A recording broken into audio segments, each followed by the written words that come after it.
We're going to take a look at another chi-squared example. This time it's a chi-squared test for independence. And so we're going to be comparing two categorical variables together, level of education and health status.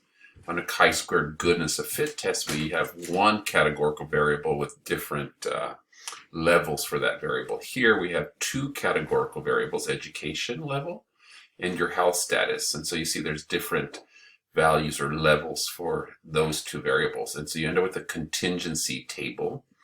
And the null hypothesis for a test for independence is that there's no association exists between the two variables, in this case education and health, that there is no relationship between someone's level of education and how healthy they are.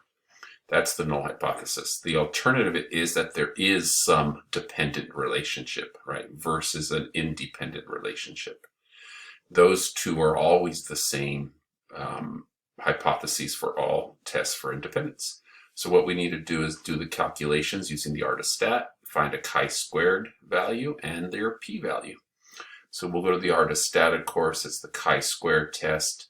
You're going to do a test for independence. And we have contingency table. I've already typed in the values. Here are the row name, education, right on the side, health, the column along the top, and then the labels in there. And again, take some time. You don't have to always type in the full description. I like to so we don't get confused. And then we need to enter in the data from the contingency table. So I'm going to do that. Enter in the data here from the table of values that we had here. So you want to double check it matches up. I think my last value is 2 in here.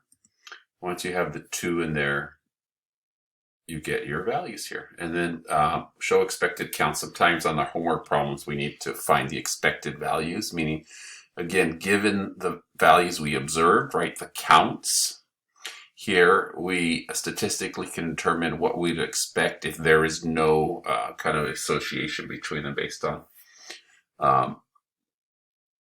the variables values.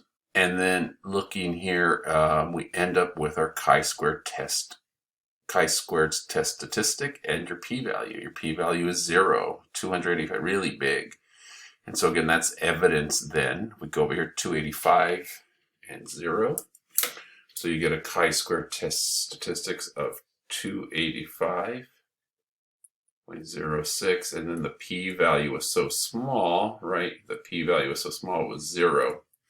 And so then you say, since the p-value is less than alpha, reject the null hypothesis, right? And then, so what does that mean?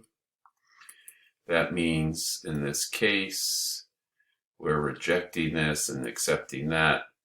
And so where that leads us with that there is, right, we know the ending now, there is sufficient, sorry for my writing, sufficient evidence to conclude that there is an association between one's education level and health status, which is the alternative hypothesis. That's it. So that's a chi-squared test for independence.